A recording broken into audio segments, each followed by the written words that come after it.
देखिए, मैं तो आपको एक मशवरा देता हूँ, अब 14 अगस्त आ रही है, ठीक है, ये मुल्क वापस अंग्रेजों को दे दें, मेरा ख्याल है वो बेहतर तरीके से चला लेंगे ये। आपको लगता है कि हम इस मुल्क को नहीं चला सकते? क्या आपको लगता है कि आप चला रहे हैं सही मुल्क? नहीं। चलो एक मिनट, आपको लगता है कि ये मुल्क आप सही तरीके से चला रहे हैं? नहीं, मुझे तो बिल्कुल नहीं लगता। तो फिर आप मेरी बात से एग्री करें ना अभी। मैं आपकी बात से एग्री। आई एम श्योर कि आप सभी लोगों ने अभी तक D2H के बारे में तो सुना होगा, that is direct to home, लेकिन क्या आपने D2M के बारे में सुना है? आज हम बात करने जा रहे हैं कि इंडिया अपनी टेक्नोलॉजी में इतना ज़्यादा आगे चला गया है कि एक ऐसी टेक्नोलॉजी लॉन्च कर चुका है जिसका नाम है D2M। D2M जो टेक्नोलॉजी है, इसके ज़रिए जो लोग हैं वो विदाउट इंटरनेट वीडियोस देख सकते हैं, सीरीज़ देख सकते हैं और फिल्म्स वगैरह भी देख सकते हैं। जैसे रेडियो काम किया करता था पुराने वक्त में, आज इंटरनेट के बगैर ही वो सारी चीज़ें बआसानी देख सकते हैं लोग। लेकिन आज भी पाकिस्तान कहाँ पर स्टैंड कर रहा है? पाकिस्तान में 5G तो बहुत दूर की बात है, 4G भी ठीक से नहीं चलता, स्पीड ठीक नहीं है, कॉस्टली बहुत है। लेकिन इंडिया जो कि आज ये टेक्नोलॉजी के ज़रिए अपने इंटरनेट को भी छोड़ चुका है पीछे। तो डायरेक्ट टू मोबाइल बेसिकली क्या है? अभी के समय आपने देखा होगा, आप टीवी पर आराम से जितने भी चैनल्स हैं देख पाते हैं D2H की मदद से। लेकिन D2M की मदद से क्या होगा? आप विदाउट इंटरनेट आप अपने मोबाइल पर लाइव टीवी देख सकेंगे बहुत जल्द। ये आप देख सकते हो, government explores direct to mobile tech for live TV on phone without internet. तो इसमें एक और इंडिया ने नई अचीवमेंट कर ली, जिस पर पाकिस्तानियों के वक्त बदल दिया, जज्बात बदल दिए वाले सीन है। गाइस, किया क्या इंडिया ने, मैं आपको बताता चलूं, इंडिया ने D2M एक नई टेक्नोलॉजी बना ली है, जिसके मदद से विदाउट किसी इंटरनेट के आप मोबाइल पर कोई भी वीडियो देख सकते हैं, किसी भी किस्म की सीरीज, इंटरनेट ड्रामा, कुछ भी देख सकते हैं गाइस विदाउट इंटरनेट के। कितनी बड़ी अचीवमेंट है गाइस। पाकिस्तान के अंदर 4G भी नहीं सही तरह चल रहा और इंडिया ने 5G भी लॉन्च करके ये टेक्नोलॉजी भी दे दी है, बहुत फास्ट है। हमारा हमसाया मुल्क भारत टेक्नोलॉजी की दुनिया में एक नया तहलका मचाने जा रहा है। Live TV on phone without internet, ये एक ऐसी टेक्नोलॉजी है जिस पर किसी भी मुल्क ने काम करने का अभी नहीं सोचा, लेकिन हमारा हमसाया मुल्क भारत बहुत जल्दी इस टेक्नोलॉजी को भारत में इंट्रोड्यूस करवाने जा रहा है। भारत ने अभी हाल ही में एक D2M नामक टेक्नोलॉजी की रूपरेखा तैयार कर ली है और बहुत ही जल्द आने वाले कुछ सालों में इस टेक्नोलॉजी को भारत में लॉन्च कर दिया जाएगा। जी हाँ, D2M का मतलब हुआ कि डायरेक्ट टू मोबाइल। जैसे D2H आया था आज से कई वर्षों पहले, कि जिसमें D2H के माध्यम से डायरेक्ट टू होम सर्विस, यानी कि जो भी वीडियो और आप टीवी चैनल्स हैं वो सैटेलाइट के माध्यम से आप डायरेक्ट टीवी पर देख रहे थे। इसके पहले एंटीना वाला सारा सिस्टम था जो कि खत्म कर दिया गया। उसके बाद में डायरेक्ट टू होम सर्विस आई और जिसके जरिए भारत में आप सैटेलाइट से टीवी देख सकते थे। अब इस चीज को भी पीछे छोड़ते हुए भारत अब D2M की सर्विस पर काम कर रहा है और बहुत ही जल्द इसमें वो तरक्की करने वाला है। और ये सर्विस, ये टेक्नोलॉजी किसी भी देश में, यानी कि पूरे विश्व में कहीं भी नहीं है। यानी कि आप कहीं भी विश्व में बिना इंटरनेट के मोबाइल में टीवी नहीं देख सकते हैं। मगर भारत अब एक ऐसी टेक्नोलॉजी पर काम कर रहा है जिसके जरिए आप जो है घर बैठे आप अपने मोबाइल में बिना इंटरनेट सेवा के आप सारे D2H वाले चैनल्स आप अपने मोबाइल में देख पाएंगे। अब जहां इस टेक्नोलॉजी को लेकर पूरे विश्व भर में भारत के लिए चर्चा का विषय बना हुआ है, भारत के इस टेक्नोलॉजी पर पूरे विश्व में चर्चा हो रही, वहीं पर पाकिस्तान से इन सब चीज़ों के रिएक्शन भी आने चालू हो गए। वहाँ के यूट्यूबरों में तो काफ़ी हड़कंप मच गया है और सभी लोग भारत की वाहवाही करते हुए अपने पाकिस्तान को एकदम नाकारा देश घोषित करने में लगे हुए हैं। उनका कहना है कि भारत में तो ऐसी टेक्नोलॉजी विकसित हो रही है और हमारे पाकिस्तान में अभी तक 4G की सेवा भी बहुत ही बदहाल अवस्था में है और बिल्कुल भी नेटवर्क सर्विस की अवस्था भी बहुत ख़राब है। और यही नहीं, वहाँ पर ये हालात हैं कि 200 का सिम जो है इंडिया में मिल रहा है वो वहाँ पर अभी आपको 4-4 हज़ार रुपये में मिल रहे हैं। तो अब सोचिए कि क्या हालात हैं वहाँ। तो अब जहाँ इस टेक्नोलॉजी से भारत की आवाम को, भारत की जनता को बहुत ही फ़ायदा होने वाला है, वहीं पर पाकिस्तान की जनता को इस कारण से और पाकिस्तान की सरकार को भी बहुत बुरी तरीके से मिर्ची लगने वाली है। आइए देखते हैं इस वीडियो में। दुनिया में सॉफ्टवेयर हब है वहाँ गुजरात में। हाँ, पहले दुनिया का सॉफ्टवेयर जो हब था वो दुबई में था। अब वो इंटरनेशनल कंपनियों को वहाँ टेक्नोलॉजी के हिसाब से गुजरात में शिफ्ट करना पड़ा, क्योंकि टेक्नोलॉजी का इस्तेमाल वहाँ ज़्यादा है। इंडिया में है कोई कितनी ऐसी ऐप्स हैं जो पाकिस्तान में अभी लॉन्च भी नहीं हुई, वो कितने ऐसे ब्रांड हैं जो पाकिस्तान में नहीं, इंडिया में अभी 5G की पाकिस्तान में बोली लगाने वाला ही कोई नहीं है। जिसकी जितनी उसकी अमाउंट है ना, उन्होंने उसकी बोली लगाने के लिए कोई नहीं है। और इंडिया में 5G कब का आ गया हुआ है? 5G बूस्टर वहाँ तैनात हो रहे थे, जहाँ तक मैंने पढ़ा है उसके ऊपर। तो इंडिया में तो जो वफा के साथ जा रहे हैं, जिसके थ्रू आप विदाउट इंटरनेट वीडियोस देख सकते हैं, मूवीज देख सकते हैं, नेटफ्लिक्स पर कुछ भी देख सकते हैं विदाउट इंटरनेट। इंडिया लॉन्च कर रहा अपनी कंट्री के लिए, इंडिया में 5G भी लॉन्च हो गया। क्या समझते हैं आपके जिस कदर से, जिस स्पीड से वो टेक्नोलॉजी में आगे जा रहा है, हमारे लिए आने वाले टाइम के लिए खतरा साबित हो सकता है या नहीं? बिल्कुल, ये हमारे लिए खतरा साबित हो सकता है। हमारे पास ना पानी के रिजर्व्स हैं, ना वैसे भी हमारे पास जो है हमारी वेल्थ के लिहाज से भी हम कम है। इंडिया हर लिहाज से हमसे आगे जा रहा है, ठीक है। इंडिया के अंदर जो है बेसिकली स्टडी को बहुत ज़्यादा प्रमोट किया जाता है। नहीं, दुनिया के साथ, वो दुनिया के साथ चल रहे हैं। हाँ, वो दुनिया के साथ चल रहे हैं। चाइना बड़ी बड़ी इकॉनमी को वो कम्पिटिट कर रहे हैं, वो अभी बहुत पीछे हैं। क्या लगता है इंडिया से हम लगभग कितने पीछे हैं साल? बहुत पीछे हैं इंडिया से, तो हम कोसों दूर और सर फिर भी कितने? समझ लें हम अब उधर 47 में खड़े हैं और वो 220 में जा रहे हैं। फेल के बाद ही वो देखें, उन्होंने 3 फेलियर के बाद उन्होंने चौथी कामयाबी हासिल कर ही ली है, ठीक है। अब दुनिया का सबसे बड़ा जो वो स्टेशन है वो भी वहीं है, रकबे के लिहाज से वो बना रहे हैं। अपने तमाम सहरा में जो है ना वो सोलर सिस्टम तैनात कर रहे हैं। हमारा एक भावलपुर सोलर सिस्टम लगा ही है, वो भी करप्शन की नज़र हो गया है। सिर्फ एक टेक्नोलॉजी में नो डाउट इंडिया हमसे बहुत आगे है। एजुकेशन सिस्टम में इंडिया हमसे बहुत आगे है। इवन उनके दुनिया के बेस्ट डॉक्टर्स, साइंटिस्ट इंडिया से ही निकलते हैं।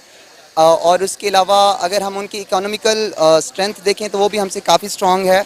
और उसके अलावा नो डाउट्स उनके हमारे और उनके ताल्लुकात अच्छे नहीं है, बट द थिंग इज़ कि India is far more better than us. It is true, we have to accept it. तो साथ साथ अगर वो लाइव टीवी है तो इंडिया माइट भी ये भी प्रैक्टिस कर सकता है कि उसके ऊपर एजुकेशनल लेक्चर्स ज़्यादा ऑन किए जाएँ। नो डाउट इंडिया के यूट्यूबर्स भी बहुत अच्छा काम कर रहे हैं इस मामले में, एजुकेशन को प्रमोट करने के लिए और सारी लर्निंग स्किल्स को प्रमोट करने के लिए। तो साथ साथ अगर वो लाइव टीवी विदाउट इंटरनेट की ये फैसिलिटी दे रहे हैं तो इसका मतलब है कि वो हमसे एक और कदम इस मामले में आगे निकल रहे हैं, ठीक है। IT के लिहाज से हम बहुत पीछे हैं, ठीक है। अब बच्चों को अभी अवेयरनेस ही नहीं होती कि आगे हमने लाइफ में जाके करना क्या है। अब एक बच्चा है वो पहले करता है FSC, प्री मेडिकल या प्री इंजीनियरिंग, बाद में वो BA कर लेगा। अगर उसको मेडिकल या इंजीनियरिंग में एडमिशन नहीं मिलता तो वो जब BA करके किसी भी और फील्ड में चला जाएगा, रिलेटेड फील्ड में नहीं जाता। बच्चे को ये ही नहीं कन्फर्म होता कि मैंने लाइफ में अभी करना क्या है। कि आप अभी बता रहे हैं कि टेक्नोलॉजी में वो 130 kg गेन करके बगैर किसी पैसेंजर के वो फ्लाई कर सकता है उनका ड्रोन, ठीक है। हमारे यहाँ ये है कि डिफेंस निज़ाम में बजट तो जाता है लेकिन बेसिकली उतना लगता नहीं है। हाँ, तो इंडिया के मुकाबले में अभी हम बहुत पीछे हैं। इंडिया आ गया हमसे। भाई वो आप देख लें, वो IT सेक्टर में हमसे बहुत आगे हैं। ऑल ओवर द वर्ल्ड देख लें, आप जहाँ पे भी जाएंगे वहाँ पे आपको अच्छी अच्छी पोस्ट के अंदर जो इंडियन से मिलेंगे। जी बिल्कुल ऐसे ही है। बेसिकली हम तो अभी तक 4G जो है ना वही नहीं हमारे यहाँ पे कंप्लीट हो रहा। अभी मैं प्लाजा के अंदर गया, वहाँ पे 4G टेक्नोलॉजी नहीं आ रही है, बिल्कुल एज पे चला गया हूँ। तो अब मैं बाहर आया हूँ, तो इनको सोचना चाहिए कि अवाम के बारे में भी कुछ सोचना चाहिए। हमारे जो लीडर्स हैं, हुक्मरान हैं हमारे ऊपर बैठे हुए, मगर इस तरह बिल्कुल नहीं तवज्जो दी जा रही। हमारी हुकूमत ही आपस में लड़ती रहती है, हमारी आवाम उनके पीछे पागल हो जाती है, तो इसलिए बस हम पीछे हैं। अगर हम लोग अगर हुकूमत हमें साथ दे हमारा, तो हम इंडिया के बराबर हो सकते हैं। अच्छा है, बहुत अच्छा है। हम तो यहाँ पे इतने महंगे पैकेजेस करके भी रोते रहते हैं, सिग्नल्स नहीं आ रहे, बेसमेंट में चले जाएँ तो बस बिल्कुल ही ख़त्म हो गया। मतलब टावर्स नहीं है? टावर्स नहीं है। पता क्या है, इंडिया में ना जो है ना फैक्ट्री पे जोर दिया जाता है, चीज़ें बनाने पे जोर दिया जाता है, ठीक है। यहाँ हमारे पास इतने रिसोर्सेज नहीं है कि हम फैक्ट्री को भी लगा सकें, ठीक है। जितनी चीज़ें हैं वो हम IMF को, वर्ल्ड बैंक को दे रहे हैं, लो यार ये तुम रख लो। कर्जे लिए जा रहे हैं, पैसा जा कहाँ रहा है, ठीक है। अभी मैंने ये बात की कि ओरिएंट ट्रेन बन रही है, मेट्रो बन रही है, ठीक है। सबको लगेगा कि मैं PTI का सपोर्टर हूँ, ठीक है। PTI के दौर में जितना टैक्स इकट्ठा हुआ है, PTI के दौर में जितना टैक्स इकट्ठा हुआ है, इतना नवाज शरीफ ने भी नहीं किया होगा। 3.5 साल में उसने इतना टैक्स इकट्ठा किया, मोबाइल्स पे लगा दिया, खाने पे GST 16% लगा दी, एवरीथिंग लगा दी, ठीक है। लेकिन वो टैक्स गया कहाँ, ठीक है। सबसे बड़ी तो वो एक बहुत बड़ी वहाँ पे पॉपुलेशन बहुत ज़्यादा है। दूसरा पे भी जितने भी मल्टी नेशनल ब्रांड्स हैं, ये बेसिकली माइक्रोसॉफ्ट वहाँ पे खुद उनका ऑफिस वहाँ मौजूद है, उनका सेंटर है, और वहाँ पे IT के हवाले से मुख्तलिफ लोग हैं, मतलब मल्टी नेशनल कंपनी वहाँ मौजूद हैं जो कि पाकिस्तान में नहीं है। इसी वजह से उनके बच्चे, उनके जो यंगस्टर उनकी तरफ ज़्यादा मायल है। और टेक्नोलॉजी में कार।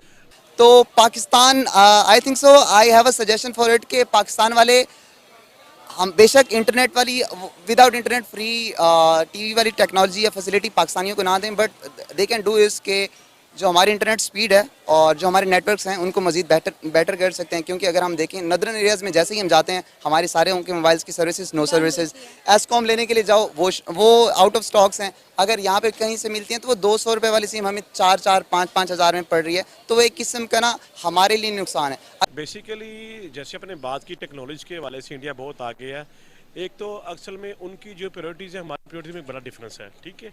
उनकी जो सोच, उनकी जो आगे एज ए नेशन और वो कौम परस्त जैसे हैं, वो अपने पूरे मुल्क का फ़ायदा सोचते हैं। उनको जहाँ फ़ायदा मिलता है वो अपने मुल्क को वहाँ पे लेके चलते हैं। उनकी जो है लीडरशिप क्वालिटीज़ जो हैं, उनके जो लोकल लीडर्स हैं, जबकि हमारे यहाँ पे ये चीज़ें नहीं हैं, ठीक है। हम आज तक जो है ये मज़हब कार्ड पे फंसे हुए हैं, हम आज तक जो है चोर खेल रहे हैं, हम आज तक लोग आगे चांद पे चले गए हैं।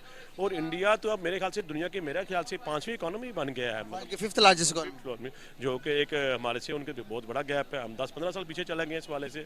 पाकिस्तान और इंडिया का अगर हम कंपैरिजन करें, मतलब बड़े साल हो गए। इंडिया का, पाकिस्तान और इंडिया का नहीं कंपैरिजन नहीं बनता। पूरा सवाल तो सुन ले। जी जी। साइंस और टेक्नोलॉजी में अगर हम कंपैरिजन करें तो क्या फर्क देखते हैं आप मेजर? कंपैरिजन बनता ही नहीं है। कंपैरिजन होता है 19-20 का, 1 और 100 का नहीं होता। अच्छा जी, इतना फर्क? आपके सामने आप गूगल करें, आप देखें, आपके सामने सारी चीज़ें कर सकते हैं। क्यों कर सकते हैं? उनके पास फैसिलिटीज़ ज़्यादा हैं, ठीक है। उनके पास अब ये देखें, हमारा हर पढ़ा लिखा लड़का, हर पढ़ा लिखा स्टूडेंट पाकिस्तान में काम करने के लिए तैयार क्यों नहीं है? वो किसी ना किसी सोर्स से बाहर जा रहा है और वो अपनी जो सर्विसेज हैं वो बाहर के मुल्क में वो मतलब दे रहा है, ठीक है। और अगर कोई बंदा अफोर्ड नहीं कर रहा ये एक्सपेंसिव वीज़ा जाती है, बाकी जो सारी चीज़ें, वो डंकी लगा के बाहर जा रहा है, लेकिन जा बाहर ही रहा है, ठीक है। अब इंडिया को देख लें, इससे ऑपोजिट है। उनके मतलब आज मैं सोशल मीडिया में मैं देख रहा था कि उनका वो खला वाला रॉकेट कामयाब हो गया है, ठीक। क्या वजह है? चंद्रयान वो देखे ना, वो कामयाब हो गया है। Try again till you succeed. हमारे यहाँ पे कोशिश क्या हो रही है? कोई मुझे आप पिछले 20 साल या 50 सालों में कोई किसी साइंटिस्ट का नाम बता दे पाकिस्तान में। और जैसे अपने बात की इंटरनेट की और ये जैसे गाड़ियों की टेक्नोलॉजी के वाले से, India local assembled cars produce कर रहा है। और ऐसी कार जो कि जैसे हम हाइब्रिड से आगे इलेक्ट्रिक कार्स आ गई उनकी, ठीक है ना, जो कि आजकल ई-ट्रॉन फिर रही है लेके। यानी इंडिया अब सोच रहा है, यानी कि वो एक ग्लोबल विलेज से निकल के आगे चला गया, वो एक तरक्की याफ्ता मुल्क में चला गया ना। हम अभी तक तरक्की पजीर 3rd वर्ल्ड कंट्रीज़ में हैं और इंडिया की नो डाउट यानी कि वो वन ऑफ द मतलब कि most advance in IT and technology country of the. बिल्कुल आपने जो बात की कि उनका बात फिर वही आ जाती है कि उनके वहाँ पे मार्केट बहुत बड़ी है। अब एक चीज़ जो है वो एक मतलब कि एक 1 बिलियन की पॉपुलेशन में सर्कुलेशन करती है बजाय के 20 करोड़ में, तो उनका रेवेन्यू भी जनरेट होगा। दूसरी सबसे बड़ी बात है कि आपने जो बात की कि नैब आ जाता है, जी नैब आए, लेकिन जो बंदा ऑनेस्टली मुल्क की खिदमत करना चाहता है, यहाँ पे कई बंदे पीछे, इसने एक ने कहा कि गाड़ी कोई फ्यूल को मैं उसकी कंजम्पशन कम कर दूंगा, उसको पीछे नारे पड़ गए, वो चारा छोड़ के कहना मैं। अब हमारा ब्रेन काम ही नहीं करता, हम लोग ब्रेन ड्रेन कर रहे हैं, बल्कि ब्रेन हमारे बाहर जा रहे हैं। रादर देन के हम यहाँ पे सर्व करें हमारे, तो यहाँ से लोग के बाहर जा रहे हैं। जो अच्छा बंदा काबिल होता है उसको यहाँ पर रहने नहीं दिया जाता। असल में सबसे बड़ी बात यह है कि यहाँ पे माफियाज इतने स्ट्रॉन्ग हो चुके हैं कि वो किसी बंदे को कोई नई चीज़ इन्वेंट करने ही नहीं देते। देखिए, मैं तो आपको एक मशवरा देता हूँ, आप 14 अगस्त आ रही है, ठीक है, ये मुल्क वापस अंग्रेजों को दे दें, मेरा ख्याल है वो बेहतर तरीके से चला लेंगे। ये आपको लगता है कि हम इस मुल्क को नहीं चला सकते? क्या आपको लगता है कि आप चला रहे हैं सही मुल्क? नहीं। चलो एक मिनट, आपको लगता है कि ये मुल्क आप सही तरीके से चला रहे हैं? नहीं, मुझे तो बिल्कुल नहीं लगता। तो फिर आप मेरी बात से एग्री करें ना। अभी आपकी बात से एग्री करती हूँ, मैंने कब इनकार किया आपकी बात से? तो फिर आप क्वेश्चन ना करें कि ये वाला कि हम नहीं सही चला रहे, तो बिल्कुल नहीं सही चला रहे हम। तो सिर्फ एक लॉलीपॉप लैपटॉप दे रहे हैं, ठीक है। तो ये मतलब आपने क्या आपने क्या किया अपने स्टूडेंट्स के लिए कि आप वो आगे आए, अपने आप को वो ग्रूम करें, क्या कुछ किया है आपने? आप मुझे बता देना। आप तो माशाल्लाह इतनी एक्टिव है, हम तो मतलब वो पेंडू से हैं, मैं तो गंडा सिंह बॉर्डर से भी आगे से आया हूँ, मुझे तो इन सारी चीज़ों का पता नहीं है, मैं तो बड़ा देसी सा झटका सा आदमी हूँ। तो आप मुझे ये बताएं कि हमने अपने स्टूडेंट्स के लिए या हमने अपने उस तबके के लिए जो IT में काम कर रहे हैं क्या फैसिलिटेट किया? हम अपनी मदद आप कर रहे हैं, क्या कर रहे हैं? रोटी पूरी। हम हैंड टू माउथ हम अपनी मदद यही कर सकते हैं कि हम रोटी पूरी कर रहे हैं बड़ी मुश्किल से। इसके अलावा हम अपनी मदद आप कुछ नहीं कर सकते जब तक हमारे ऊपर वाले जो माशाल्लाह अल्लाह पाक उन्हें जन्नत में जल्द अज जल्द जगह अता करे, वो मतलब जब तक वो कुछ नहीं करते हैं।